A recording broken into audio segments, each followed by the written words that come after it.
CM ಸಿದ್ದರಾಮಯ್ಯಗೆ ಇವತ್ತು ಸಿಗುತ್ತಾ beg relief ಅನ್ನುವಂತ ಕುತೂಹಲ. ಧಾರವಾಡ ಹೈಕೋರ್ಟ್ ಪೀಠದಲ್ಲಿ ಮೂಡಾ ಕೇಸ್ ವಿಚಾರಣೆ ಇದೆ. ಇದುವರೆಗಿನ ತನಿಖಾ ವರದಿಯನ್ನ ಲೋಕಾಯುಕ್ತ ಸಲ್ಲಿಕೆ ಮಾಡಿದೆ. ಹೈಕೋರ್ಟ್ಗೆ ಮುಚ್ಚಿದ ಲಕೋಟೆಯಲ್ಲಿ ವರದಿಯನ್ನ ಸಲ್ಲಿಕೆ ಮಾಡಲಾಗಿದೆ. ಸಿಬಿಐ ತನಿಖೆ ಕೋರಿ ಅರ್ಜಿಯನ್ನ ಸಲ್ಲಿಸಿರುವಂತ ಸ್ನೇಹಮಯಿ ಕೃಷ್ಣ ಲೋಕಾಯುಕ್ತ ತನಿಖೆ ಸರಿಯಾಗಿ ನಡೀತಾ ಇಲ್ಲ ಅಂತ ಸ್ನೇಹಮಯಿ ಕೃಷ್ಣ ಹೇಳಿದ್ದಾರೆ. ಸ್ನೇಹಮಯಿ ಕೃಷ್ಣ ಪರ ಮಣಿಂದರ್ ಸಿಂಗ್ ವಾದ ಮಂಡಿಸ್ತಾ ಇದ್ದಾರೆ. ಮೂಡಾ ಕೇಸ್ ಸಿಬಿಐಗೆ ಹಸ್ತಾಂತರಿಸಬೇಕು ಅಂತ ಇದೇ ಸಂದರ್ಭದಲ್ಲಿ ಮನವಿಯನ್ನ ಮಾಡಿಕೊಳ್ಳಲಾಗಿದೆ. 141ಕ್ಕೂ ಹೆಚ್ಚು ಫೈಲ್ಗಳು ನಾಪತ್ತೆಯಾಗಿದೆ ಅಂತ ಮಣಿಂದರ್ ಸಿಂಗ್ ಹೇಳ್ತಾ ಇದ್ದಾರೆ. ಸಾಕಷ್ಟು ಕುತೂಹಲಕ್ಕೆ ಕಾರಣವಾಗ್ತಾ ಇದೆ ಇವತ್ತಿನ ಡೆವಲಪ್ಮೆಂಟ್ ಏನಾಗತ್ತೆ ಅನ್ನುವಂಥದ್ದು. ಸಹಜವಾಗಿಯೇ ಇರುವಂತ ಪ್ರಶ್ನೆ, ರಿಲೀಫ್ ಸಿಗುತ್ತಾ ಅಥವಾ ಟೆನ್ಷನ್ ಮತ್ತಷ್ಟು ಹೆಚ್ಚಾಗತ್ತಾ ಅಂತ. ಈ ಬೆನ್ನಲ್ಲಿಗೆ ಸಿಬಿಐ ಎಂಟ್ರಿ ಆಗುತ್ತಾ ಅನ್ನುವಂಥ ಪ್ರಶ್ನೆ ಕೂಡ ಇದೆ. ಯಾಕಂದ್ರೆ ಎಲ್ಲೋ ಒಂದು ಕಡೆಯಲ್ಲಿ ತನಿಖೆ ನಡೀತಾ ಇರೋದ್ರ ಬಗ್ಗೆ ನಮಗೆ ಸಮಾಧಾನ ಇಲ್ಲ ಅನ್ನುವಂಥ ಮಾತನ್ನ ಅರ್ಜಿದಾರರು ಹೇಳಿದ್ದಾರೆ. ಆ ಕಾರಣಕ್ಕಾಗಿ ಆ ಹಿನ್ನೆಲೆಯಲ್ಲಿಯೇ ಇವತ್ತು ಮನವಿಯನ್ನು ಕೂಡ ಮಾಡಲಾಗಿದೆ, ವಾದವನ್ನು ಕೂಡ ನಡೆಸಲಾಗುತ್ತೆ. ಹಾಗಾಗಿ ಏನು ಆಗುತ್ತೆ ಅನ್ನುವಂಥದ್ದು ಸಹಜವಾಗಿ ಕುತೂಹಲಕ್ಕೆ ಕಾರಣವಾಗ್ತಾ ಇದೆ. ರಾಜಕೀಯದಲ್ಲಿ ಬಿರುಗಾಳಿ ಎಬ್ಬಿಸಿದಂಥ ಮೂಡಾ ಕೇಸ್ ಫೈನಲ್ ಸ್ಟೇಜ್ಗೆ ಬಂದು ನಿಂತಿದೆ. ಈಗಾಗಲೇ ಕೆಲವು ಫೈಲ್ಗಳು ನಾಪತ್ತೆ ಆಗಿದೆ. 141ಕ್ಕೂ ಹೆಚ್ಚು ಫೈಲ್ಗಳು ನಾಪತ್ತೆ ಆಗಿದೆ ಅಂತ ಮಣಿಂದರ್ ಸಿಂಗ್ ಹೇಳಿದ್ದಾರೆ. ಈ ಹಿನ್ನೆಲೆಯಲ್ಲಿ ಲೋಕಾಯುಕ್ತ ತನಿಖೆ ಸರಿಯಾಗಿ ನಡೀತಾ ಇಲ್ಲ ಅನ್ನುವಂಥ ವಿಚಾರವನ್ನು ಕೂಡ ಪ್ರಸ್ತಾಪಿಸಿದ್ದಾರೆ. ಹಾಗಾಗಿ ಇವತ್ತಿನ ಬೆಳವಣಿಗೆ ಏನು ಆಗಬಹುದು, ಮೂಡಾ ಕೇಸನ್ನು ಸಿಬಿಐಗೆ ಹಸ್ತಾಂತರ ಅನ್ನುವಂಥ ಆದೇಶ ಬರುತ್ತಾ, ಸಿಬಿಐ ಎಂಟ್ರಿ ಆಗತ್ತಾ, ಇದು ಪ್ರಶ್ನೆ ಇರುವಂಥದ್ದು. ರಾಜಕೀಯದಲ್ಲಿ ಈ ಒಂದು ಪ್ರಕರಣ ಸಾಕಷ್ಟು ಚರ್ಚೆ ಕಾರಣವಾಗಿತ್ತು. ಸಿದ್ದರಾಮಯ್ಯನವರ ವಿಚಾರಕ್ಕೆ ಸಂಬಂಧಪಟ್ಟಂತೆ ರಾಜಕೀಯ ಆರೋಪ ಪ್ರತ್ಯಾರೋಪ, ಪರ ವಿರೋಧ ಎಲ್ಲ ಚರ್ಚೆಗಳು ಆಗಿತ್ತು. ಲೋಕಾಯುಕ್ತ ತನಿಖೆಯೂ ಕೂಡ ಆಗಿದೆ. ಇದೀಗ ವರದಿಯನ್ನೂ ಸಲ್ಲಿಕೆ ಮಾಡಲಾಗಿದೆ. ಆದರೆ ಲೋಕಾಯುಕ್ತದ ಮೇಲೆ ಕೆಲವೊಂದಷ್ಟು ಅನುಮಾನಗಳಿದೆ. ಸೂಕ್ತ ರೀತಿಯಲ್ಲಿ ತನಿಖೆ ಆಗ್ತಾ ಇಲ್ಲ ಅನ್ನುವಂಥ ಒಂದು ಅನುಮಾನ, ಅಸಮಾಧಾನ ಎಲ್ಲವೂ ಕೂಡ ಇದೆ.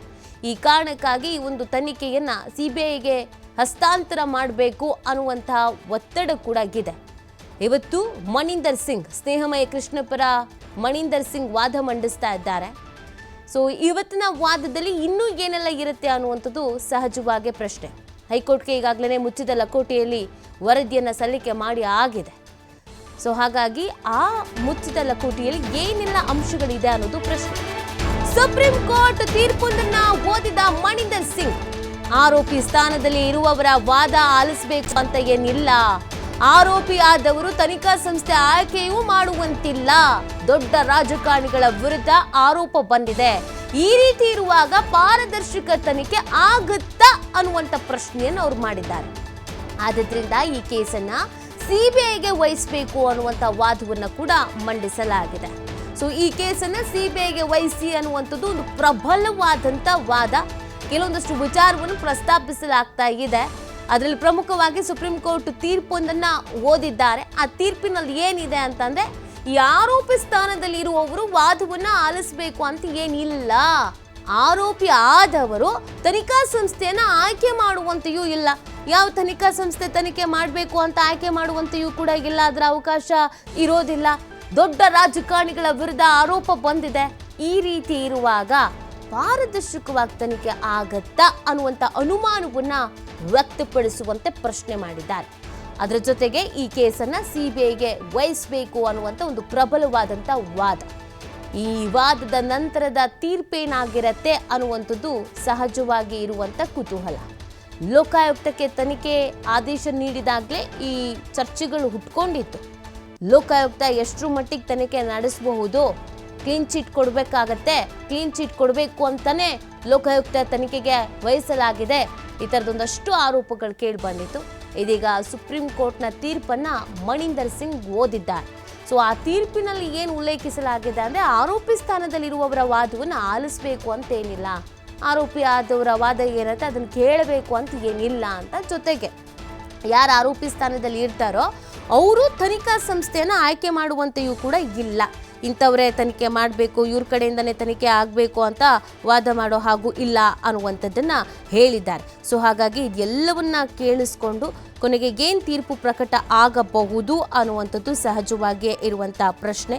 ಸಹಜವಾಗಿ ಒಂದಷ್ಟು ಕುತೂಹಲಕ್ಕೂ ಕೂಡ ಕಾರಣವಾಗ್ತಾ ಇದೆ. ಸಿದ್ದರಾಮಯ್ಯನವ್ರಿಗೆ ಮತ್ತೆ ಟೆನ್ಷನ್ನ ಹೆಚ್ಚಾಗತ್ತಾ, ಮತ್ತಷ್ಟು ಸಮಸ್ಯೆ ಎದುರಾಗತ್ತಾ, ಅಥವಾ ನಿಟ್ಟುಸಿರು ಬಿಡುವಂಥ ತೀರ್ಪು ಬರುತ್ತಾ, ಯಾವ ಥರದ ತೀರ್ಪು ಬರಬಹುದು, ಬಿಗ್ ರಿಲೀಫ್ ಸಿಗುತ್ತಾ ಅನ್ನುವಂಥದ್ದು ಪ್ರಶ್ನೆ.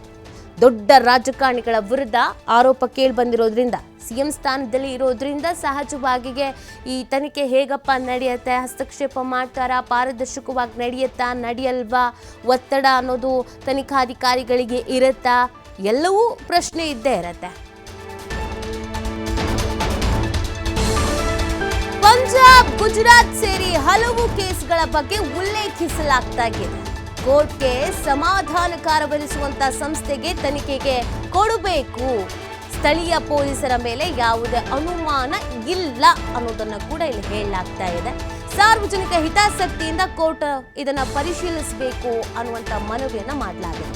ದುಬಾರಿ ನಿವೇಶನ ಹಂಚಿಕೆ ಆಗಿದೆ ಈ ಪ್ರಕರಣದಲ್ಲಿ. ಹೀಗಾಗಿ ಈ ಕೇಸ್ನಲ್ಲಿ ಸ್ವತಂತ್ರ ತನಿಖೆ ಅನ್ನೋದು ಅಗತ್ಯ ಇದೆ. ತುಂಬ ಸ್ವತಂತ್ರವಾಗಿ ತನಿಖೆನ ಮಾಡಬೇಕು. ಅಸ್ತಿತ್ವವೇ ಇಲ್ಲದ ಜಮೀನು ಭೂ ಪರಿವರ್ತನೆ ಆಗಿದೆ ಇಲ್ಲಿ. ಪಂಜಾಬ್, ಗುಜರಾತ್ ಸೇರಿ ಹಲವು ಕೇಸ್ಗಳ ಬಗ್ಗೆಯೂ ಕೂಡ ಉಲ್ಲೇಖ ಮಾಡಲಾಗ್ತಾ ಇದೆ ಕೋರ್ಟ್ನಲ್ಲಿ. ಅದರ ಜೊತೆಗೆ ಕೋರ್ಟ್ಗೆ ಸಮಾಧಾನಕರಿಸುವ ಸಂಸ್ಥೆಗೆ ಈ ತನಿಖೆಯನ್ನ ಕೊಡಬಹುದು ಅಂತ ಹೇಳಲಾಗ್ತಾ ಇದೆ.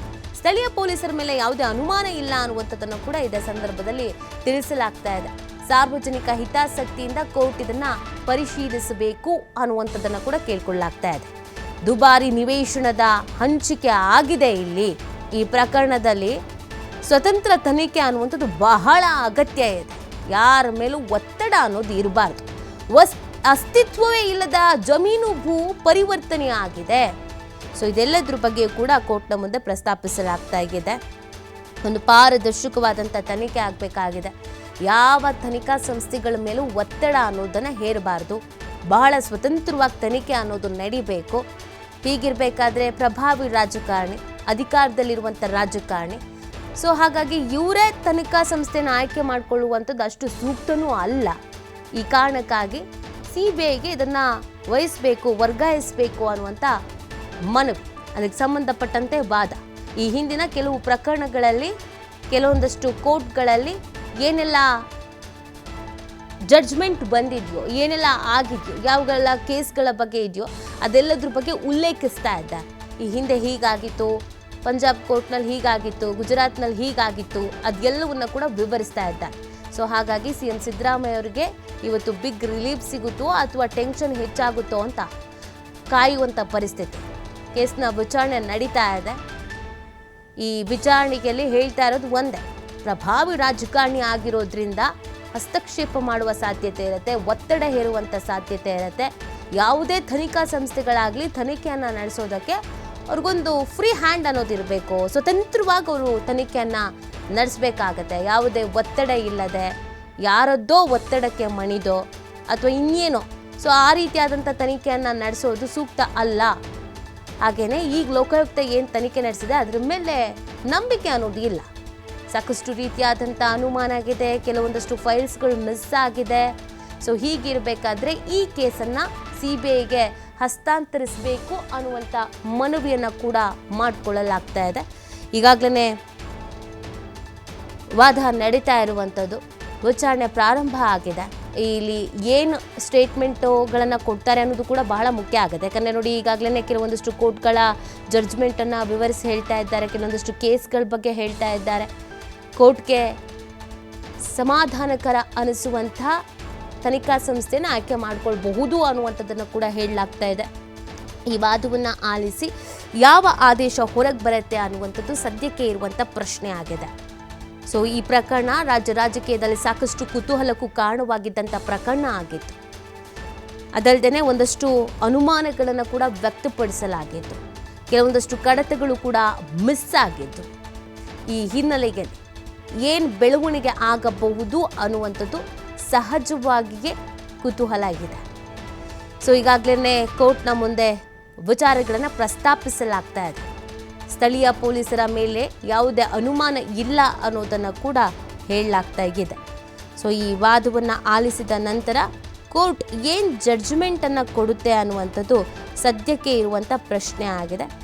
ಸೊ ಒಂದು ಬಿಗ್ ರಿಲೀಫ್ ಅನ್ನೋದೇನಾದರೂ ಸಿಗಬಹುದಾ ಅನ್ನುವಂಥ ನಿರೀಕ್ಷೆಯನ್ನು ಇಟ್ಕೊಂಡು ಕಾಯಲಾಗ್ತಾ ಇದೆ.